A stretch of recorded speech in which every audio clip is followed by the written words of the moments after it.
listeners to Mindful Living podcast with your host Sana. Now today we have an incredible guest who is redefining the way we think about stress recovery and peak performance. Listeners, please welcome Kris Rice. Now let me share about Kris a little bit about her with all of you. Well, she's the founder and CEO of ChillPod, a state of the art cold immersion system designed to help high achieving women reset their nervous system, boost energy, and reclaim their mental well being in just 2 minutes a day. Yeah, you heard that right. And also, Chris's journey into cold therapy began during a challenging time when she was holding everything together for her daughter, only to realize she was quietly falling apart herself. And after experimenting with a makeshift cold plunge, a DIY horse trough in her backyard, we'll come to that, Chris, in the conversation. She discovered that just 2 minutes in cold water could reset her mind, lift her energy, and realign with her true purpose. Now, today, Chris is here to share her personal journey, science backed insights, and practical strategies for integrating cold plunging into a busy life. So, Chris, welcome to the show, and it's an absolute honor having you with us. Thank you, Sana. I'm so glad to be here today. Great, great. Okay, Chris, please share with us the moment when you decided to try cold plunging and how that first experience began to transform your mental wellness. Yeah, definitely. So, to kind of set the stage or paint the picture for where I was at that point in time, I have two young girls. They are tweens and teens now. But at that point in time, we'd had about a decade long of supporting their mental wellness. And so that looked like a whole lot of invisible workload for me as the parent and trying to figure out how to help them feel better, how to navigate life and make it a little bit easier. And as you mentioned, it really was able to also open my mind to what was actually my lived experience as well. While it might not have been to the degree that my daughter was going through it, it had its own need for support. And for me, that looked like really realizing that I had been functioning in a very high state of anxiety for a very long time, and the more that I was just trying to gain control over situations and exert my own, sort of force and will to make things fall into place or happen or just my mind would spin and worry constantly, I realized that that didn't have to be that way, and so as much curiosity as I poured into finding her alternative solutions or different ways to feel better, I realized I needed to do the same for myself. So it looked like a lot of different things. At the start, it looked like just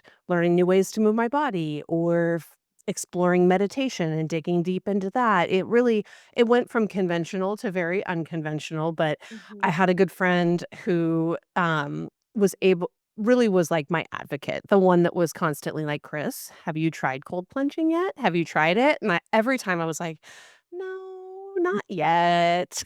And I honestly, like, I'm no different than anyone else. It doesn't sound appealing. It doesn't sound at all like something I want to do. I love hot, like, comforting water too. Like, there's nothing about it that sounded appealing. But I really reached a point where I realized I can't do all of these different practices, be it, moving my body every single day and, meditating every day and all of these practices that took a lot of time.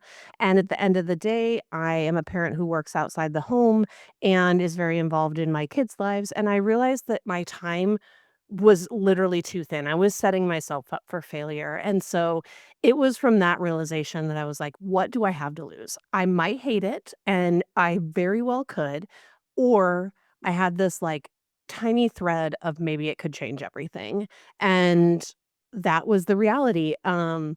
And it will say I did make a DIY horse trough in our backyard because I wanted something, like, very non-committal. I didn't have Mhm. to invest a lot in it. It would be easy to do, and so I secretly bought it. I didn't tell my husband because I was kind of embarrassed by try like, Yeah, it's just kind of a strange thing to say you bought, yeah, so yeah. I kept it on the back burner until it arrived, um and then that day, as soon as it got here, then I was excited because I'm one who will always try something once, and so I poured that same spirit into it. I was like, "I don't like cold water, but maybe it's not about that." And so it was probably about springtime when I did it, so it wasn't super cold outside, which helped, and I just filled it with the hose, I made some ice, and I dumped it in, and even though it wasn't super cold, because I wasn't able to get it super cold and I didn't understand that at the time, it Mhm. really was enough in those, like I probably sat in it for about 5 minutes. In those 5 minutes, my mind was clearer than I felt like it had ever been, and that was enough to me to say, "Oh, okay, I get it," and also, like, now I'm hooked, and how am I gonna help other people get over that hurdle because it is a big hurdle, and at the end, it's absolutely worth it. If you can feel like your mind is clear and focused, is that not worth 2 minutes to get there? So, that's been my journey, and that's the path that I've been on for the last couple of years, and, it's been really exciting, and so I'm excited to be able to kind of help your listeners also maybe get over that hurdle for themselves and find some ways that they might be able to explore it because I really believe in my heart once you do, you have such a profound experience that it can really help you leave behind the pieces that are holding you back from actually trying it. And it's such so relatable because whenever we share uh, something with the people out there, we often tell the good sides and the benefits that we got. Mhm. But, sometimes we do miss that how did we get there? Maybe initially we had some kind of aversion or maybe that hesitation to try it out, but then gradually just, one day we tried it and we saw the benefits, and hence we are also trying to pass on the gift to others. And I think Yeah. that is the most endearing part of your story here, that Aw. initially you were, not in a mood to try it out. You were kind of hesitant, Mhm. but you did give it a try. And I think when our listeners will try it out, they'll definitely reconnect back to your story and they'll take that I chance. hope so. Great. So, And it makes me think too, one other point to just maybe highlight in that I really think again, like I've tried a lot of things. mhm. I'm not afraid to try things, and this one far and away is the most transformative in my opinion. And what's interesting is it also has the quickest like instant impact. And I think that that isn't something that's talked about a lot, but when you think about it, there are so many things that we try in our life to support our well-being that takes so much time and effort to actually see the rewards of it. Whether that is changing your diet or, changing your sleep or the way you move or whatever piece of your, whole body experience you're supporting.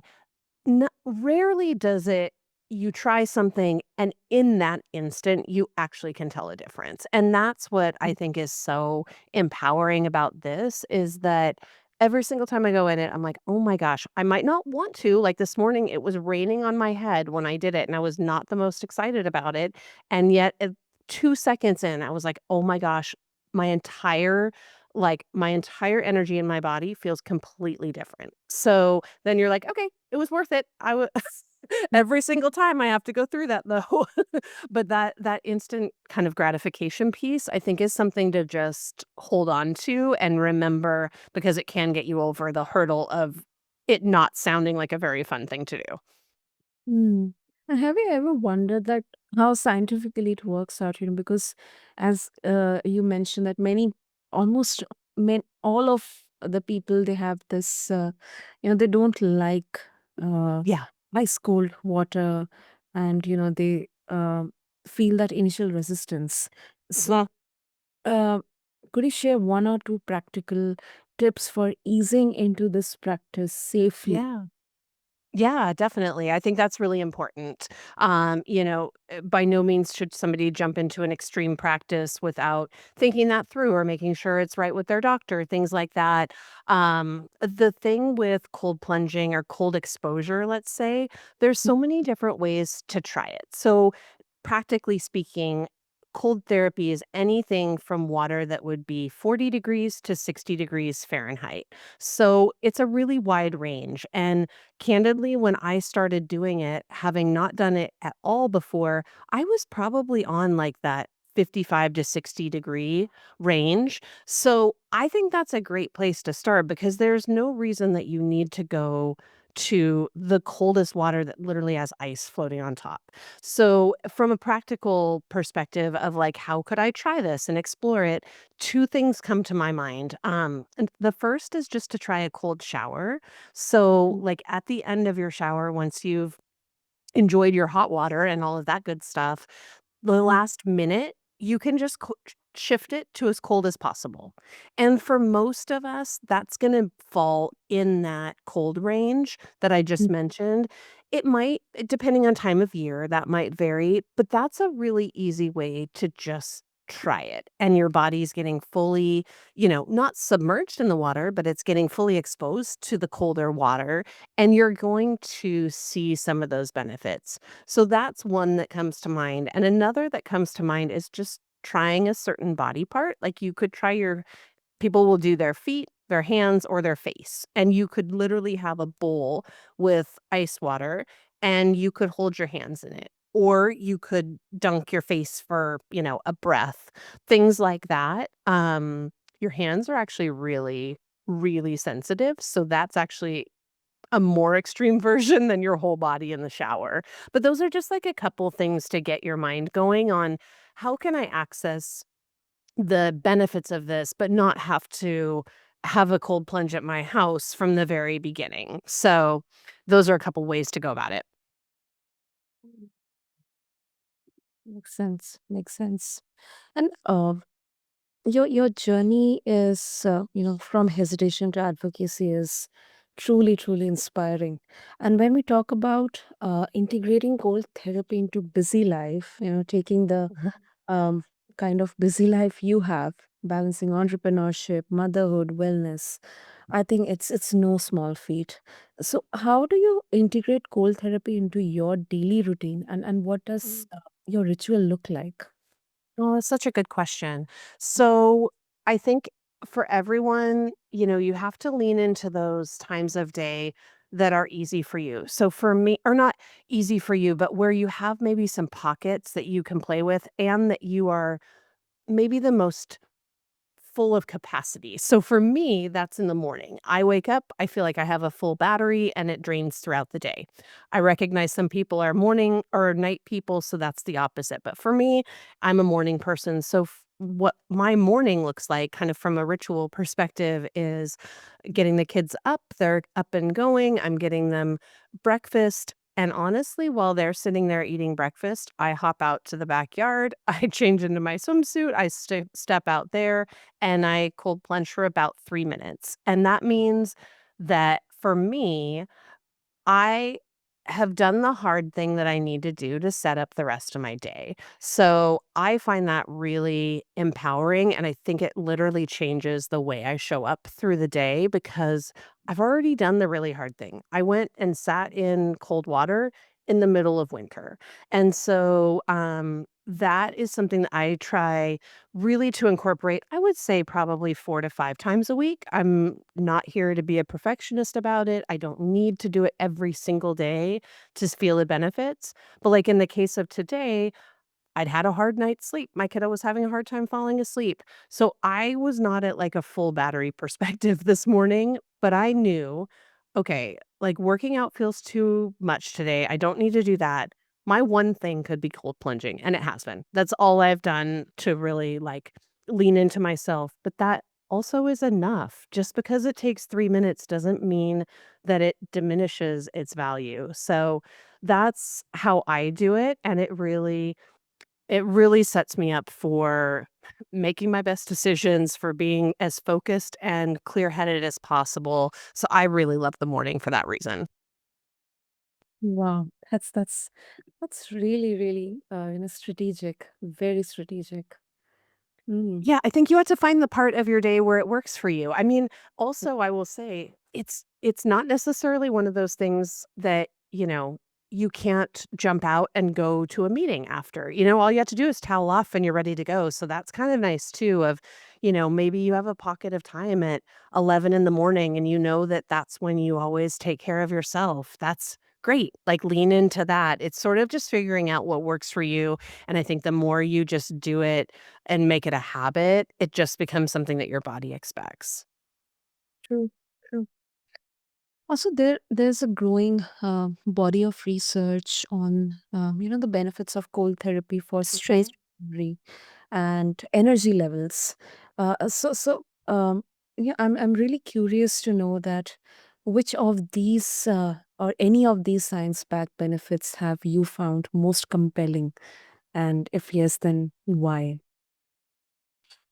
I would say I feel like the increased dopamine levels. So, science will say and research will say that people can experience up to a 250% increase in dopamine from cold plunging. And I definitely think that's true. Like, I just get out of there feeling a boosted level of overall happiness. And I would say I've been doing it for a long time or, several years now. So I don't, I think I've sort of not plateaued, but I think I have like a new normal that I operate from based on this.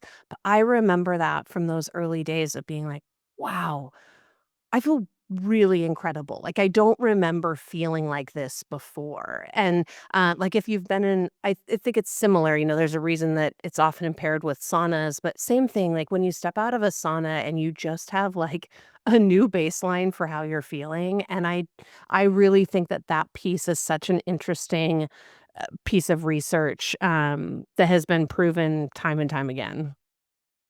Mm.